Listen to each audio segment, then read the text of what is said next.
The White House is perhaps the most iconic building in the United States. There are many stories to be told about the White House, but few capture the imagination of generation after generation, like ghost stories. Is the White House haunted? There's no shortage of spooky tales to be told about 1600 Pennsylvania Avenue. Stories of ghosts, mysterious noises, and strange sensations span back to the mid-19th century. The White House has had several deaths occur within its walls, including Presidents William Henry Harrison, Zachary Taylor, and First Lady Ellen Wilson. But there are even more ghost stories about White House residents and visitors who died elsewhere.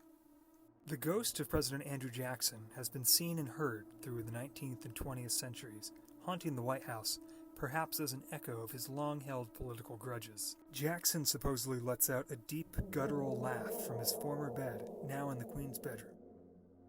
President Abraham Lincoln is perhaps the best known of all White House ghosts, and is the most commonly seen and felt. The Lincoln bedroom, used by Abraham Lincoln as his office, has been host to many reported apparitions, perhaps signs that President Lincoln is communicating from the afterlife. Indeed, the Lincoln family itself was no stranger to grief during their time in the White House, when their young son Willie passed away in 1862. To work through her sorrow and seek a connection with her departed son, First Lady Mary Todd Lincoln held seances in the Red Room, which provided her great comfort.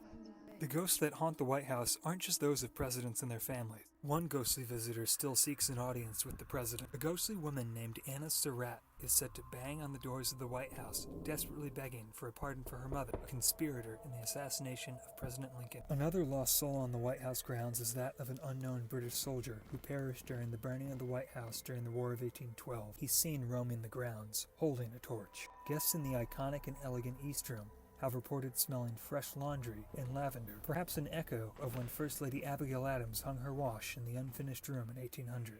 The Yellow Oval Room on the second floor has also been host to ghosts of President Thomas Jefferson and David Burns. Burns once owned the land the White House occupies, and he's sometimes seen or heard whispering, "I am Mr. Burns."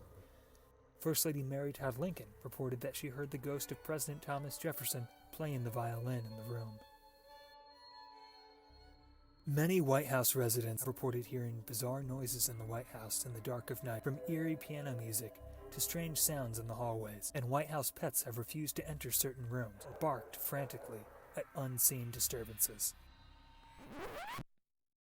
Is the White House haunted?